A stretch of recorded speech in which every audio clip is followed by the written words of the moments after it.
Hi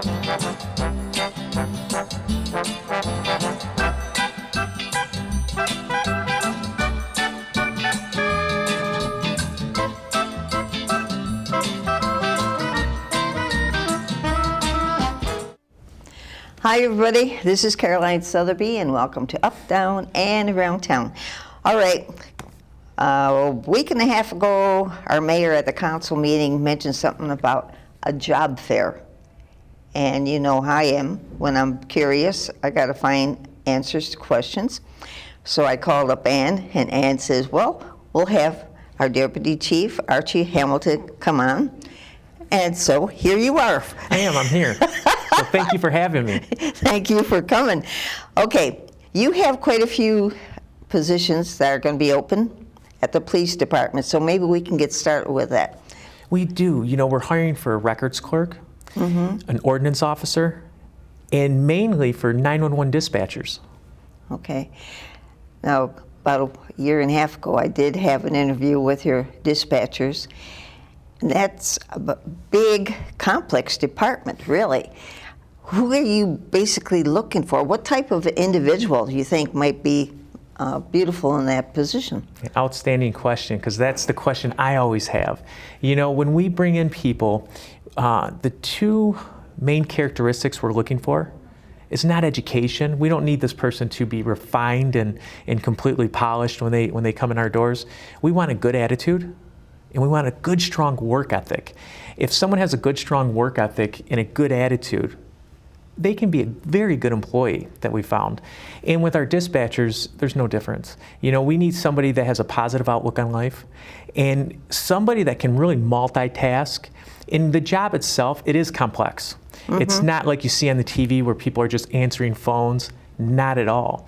I mean, they're actually saving people's lives. Right. They're giving people CPR instructions. They make a true difference. And it's a very rewarding job, but it's a very difficult job as well. Actually, it's for the Downriver Central Dispatch Center. So we don't just dispatch for Wyandotte. We dispatch for Wyandotte Police, Wyandotte Fire, Allen Park Fire, Allen Park Police, Lincoln Park Police, Lincoln Park Fire, and we dispatch for Southgate Police, Southgate Fire, all of their EMS units, their ordnance officers, their animal control. So they're receiving thousands of calls per day. And a lot of those calls are very critical. They're critical incidents. So it does take a special individual to handle that job. Right. But the main thing is we're not looking for someone that has a certain college degree. I don't care about that. We want somebody with a good, strong work ethic and a good attitude. That's what we're looking for.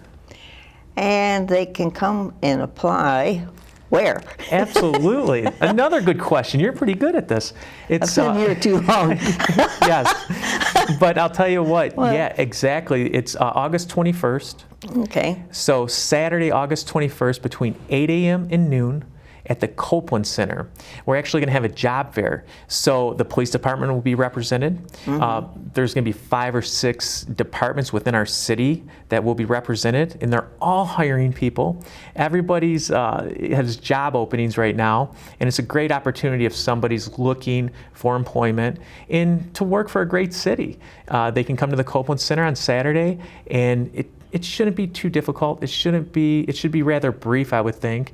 We're there, we're gonna give open interviews, and hopefully we can find some really good quality candidates. And hopefully they'll be satisfied and enjoy coming to the city. A lot of people have just moved into the city too. So you never know, you're able to get some new faces and names and wow, okay. Absolutely. You know, and residency is not a requirement to work here. Okay. So they can live anywhere. We prefer when they live in the city, of course, because that means they live close by, and if they have to get in a hurry, especially for our 911 dispatchers, it's nice. But yes, they do not have to live within our city limits. Okay. And yeah, I mean it's a unique job, the 911 dispatcher. And but so is our records clerk. It's a very good job, and we're hiring an ordinance officer as well, and that's another job that is unique in a way. You have to know a lot of the rules and regulations, though, don't you, for ordinance? Well, you know, even with our ordinance officers, yes, always, if you can get somebody that has some experience, that has a background in that field, Yeah. that's preferred, of course. But more importantly, and I said it when we started out, Yeah. it's all about the individual, the work ethic, the attitude. And typically what I've found, if somebody does have a good positive attitude and a strong work ethic, they're guided by strong values. And those are the type of people we want to work, not only at the police department, but throughout the city of Wyandotte. Because, you know, any organization, you're only going to go as far as your employees. That's True. the most important aspect of any organization, and the city's no different. You know, we, in the city of Wyandotte, we do provide exceptional service, you know, through all of our departments. Oh, yeah. And the key to that is the employees themselves. You know, at our police department, the chief and I get a lot of compliments, and I appreciate those compliments, but realistically speaking, we do very little.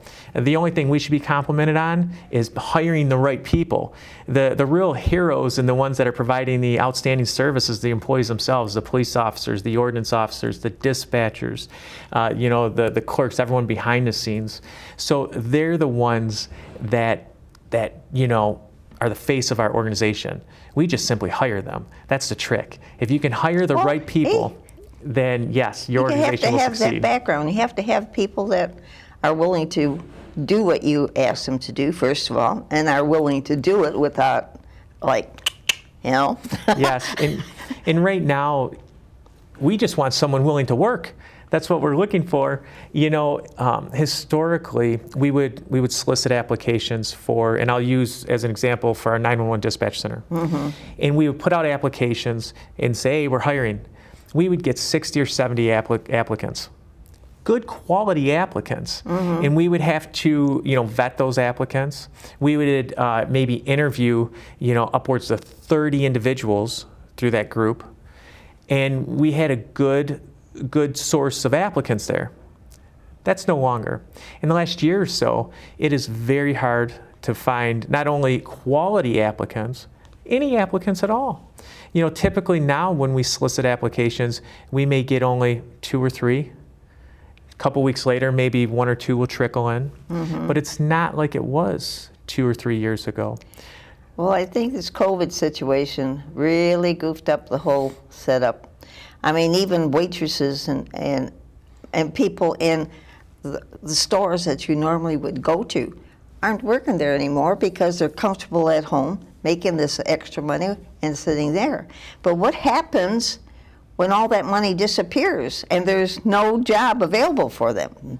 Yeah. That's the question that they're going to have to answer later on, you know? Of course. And, you know, right now we're seeing people, the ones that really want to work, those are the applicants we'll get. Those are the ones that are going to show up at this job fair Saturday.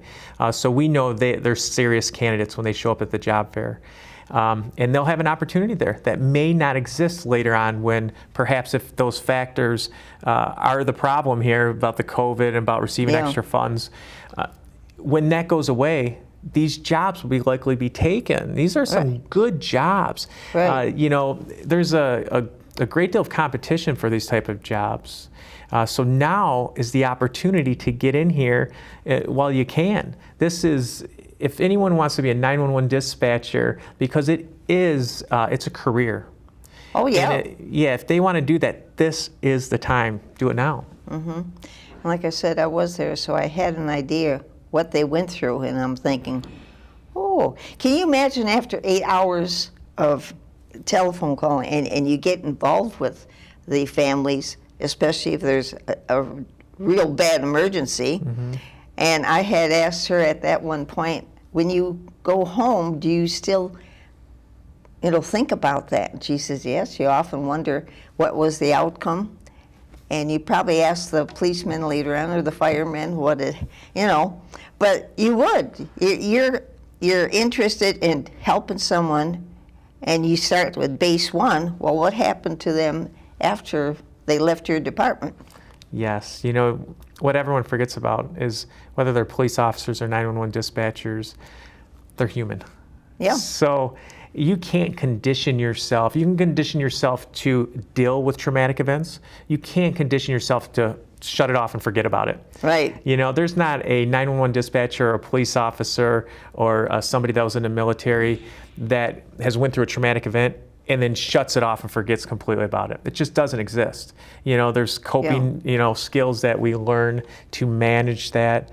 And, you know, that's one thing when we bring in new applicants for our 911 dispatch center. I always tell them, you know, because sometimes we get good quality applicants and we don't hire him or her. The reason is because we're not a good fit for them. See, it's very important that they're a good fit for us and we're a good fit for them, because when you hire somebody, you're really you're starting a new relationship with that individual. True. And it has to be a good fit for both parties for it to work, you know, to have a long-term employee there. And that's, you know, our dispatch center, like I said earlier, it's very complex. Oh, It's yeah. a very, very hard job, but it's a rewarding job. It's a unique job. It keeps you on your toes. It's very interesting. So yeah, if that appeals to anybody that's listening, we'd love to see them on Saturday. Well, besides the police department, Ann told us that there's a clerk needed for the service there. That also, part-timers. We should have had her because she had the list of everybody. But she says, yeah, seasonal employees, you have permanent, especially at the clerk. What's that department I said where they have all the trash and trees, rubbish? Or? Yes, our DPS is hiring. They're hiring seasonals. In fact, it's kind of fitting for everybody. If someone's looking for full-time employment, this is it. There's full-time positions open. Yeah. If they're looking for part-time positions, there are plenty of part-time positions open. If they're looking for seasonal work, there's seasonal work available this Saturday. And you know, besides the police department, also, you know, our court's hiring. They're hiring people for our workforce, court officers. Our DPS is hiring employees. Our municipal service is hiring clerks and people for customer service. Our engineering department's hiring people. Every department, essentially, in our city is in need of new employees. So this is the time, if somebody wants to work for the city, the time is fitting now. Well, I hope everybody knows where Copeland Center is, and that's going to be Saturday, this coming Saturday. You said between 8 and 12 o'clock. Yes, 8 a.m. and noon. I would highly recommend, if somebody is interested to applying to one of these positions, get there early. Try to get there early. You shouldn't be there too long. When they do come in to the Copeland Center, which is located at 4th and Mulberry, they can come in and they'll fill out an application. It shouldn't take too long at all. I would suggest that they wear, you know, business casual, and because this is a job interview, it's an abbreviated job interview. Yeah. But we want things to be very comfortable for the individuals coming in. It won't be a complicated job interview, at least with the police department. We just want to get to know these people. But between 8 and noon on the 21st at 4th and Mulberry. And I think Amy said that she's even going to put some material out for a cable, because we need some help here too. See, everybody's hiring. See, how about that? Okay, as long as I have you sitting here, from the police department, what's the news lately? Anything that they would like to hear? There's always news at the police department. Yeah. You know, here in the near future, we are going to be offering a class to the public, and it's a very important class, and it's active shooter training. And what it does is we're not going to be tactically training our public how to handle active shooters. We're going to be planting a seed, and we're going to be training their mind on how to handle critical incidents like a mass shooting if they find themselves involved in a situation like that. This is training that we've provided every single city worker. So all of our employees here within the city of Wyandotte have been trained. We intended to give it to the public much earlier. However, this pandemic hit, Yeah. and it stalled things. But now we are going to offer it to the public. We'll do it in the near future. We'll likely have it either at the police department or possibly another city-owned building like the Copeland Center or even the YAC. But it's very valuable training. The one thing I can absolutely promise anybody who attends is when they leave that course, and it's only going to last about 2.5 hours long. When they leave, they will be in a better situation to protect themselves and their families during a mass shooting. Did you ever do that with the school department too? Was it about 2-3 years ago when that really came into being? Hey, because of all the different shootings in the school, how can we protect our own? Yes, right away we offered our services to the Wyandotte School District, and they took us up on it.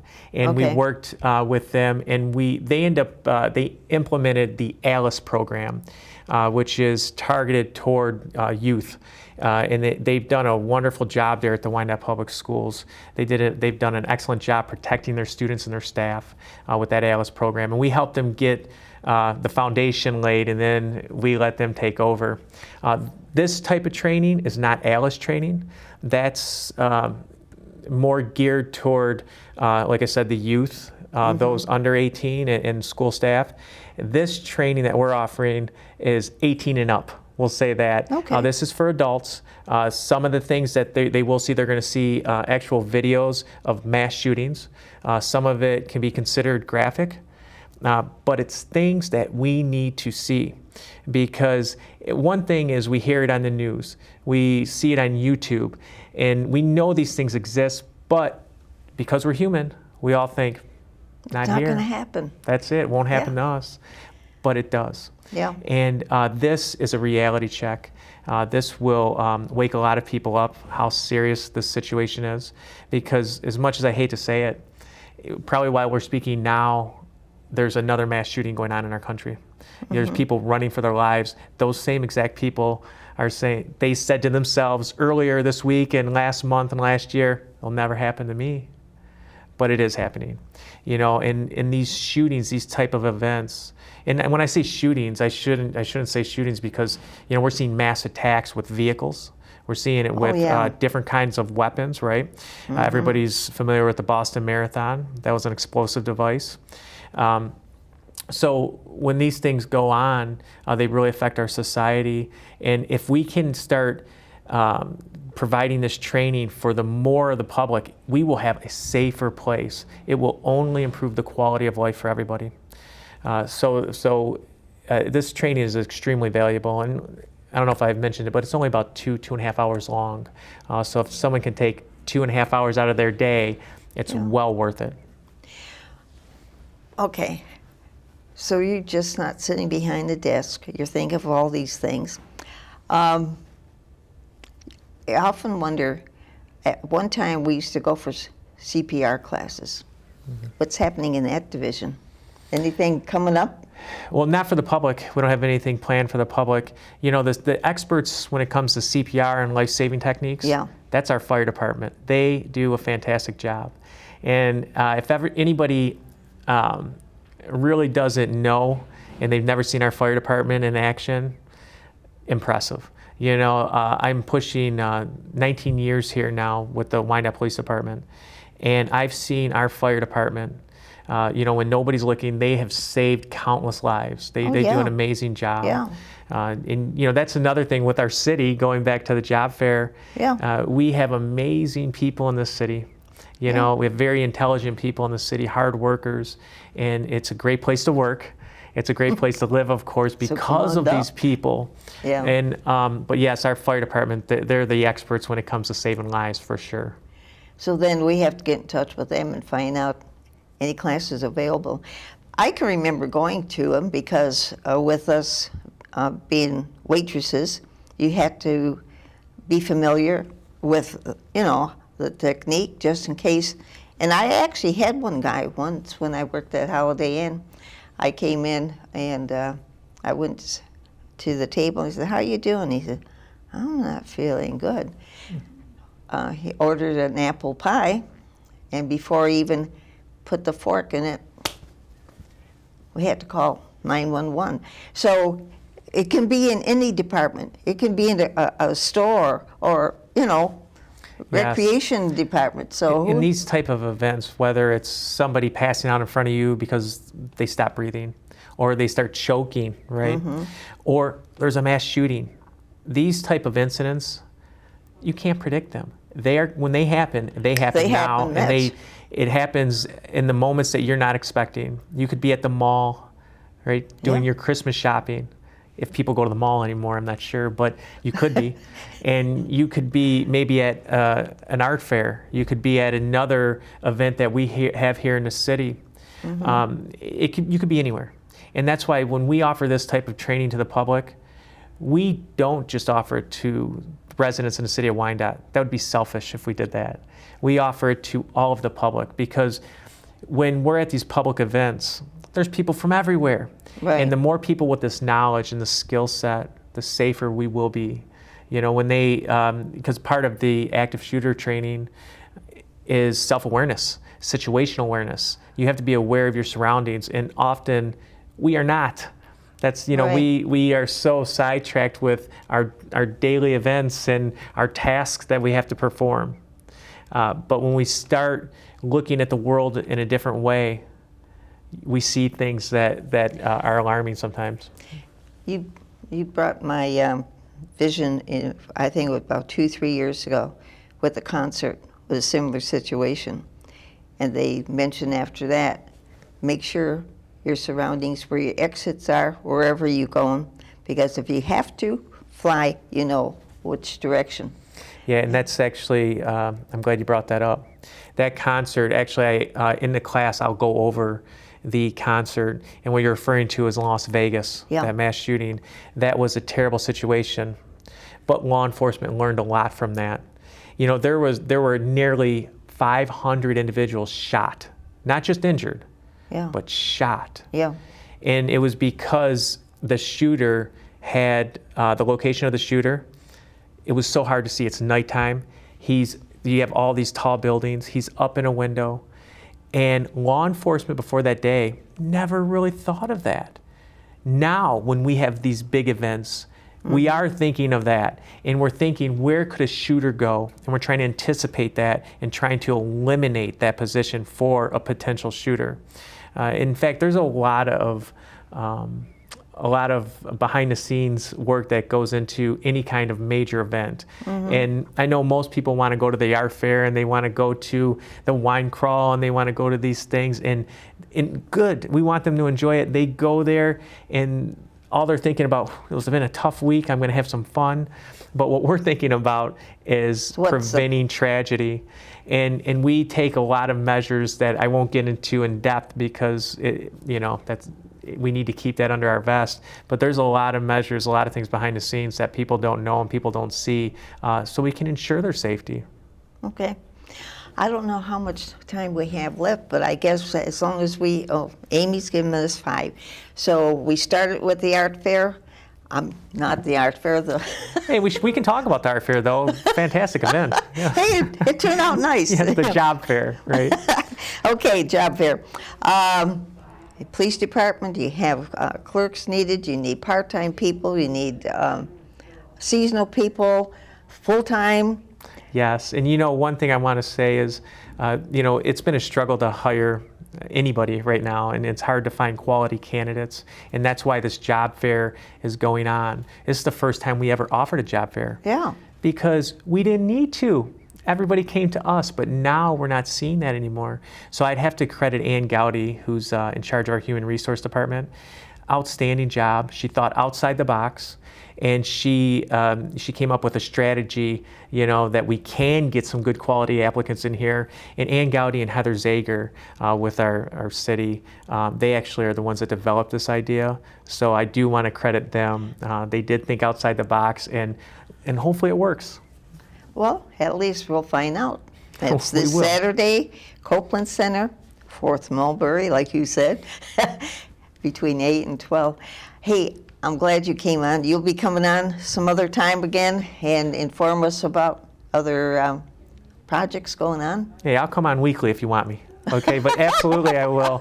And I'll come on and we'll talk about the upcoming class when we get a little closer. Okay, thanks. I appreciate it. Hey, thanks for hanging out with me. I appreciate it. And thank you for watching. We'll see you next time on Up, Down, and Around Town. Take care now. Bye-bye.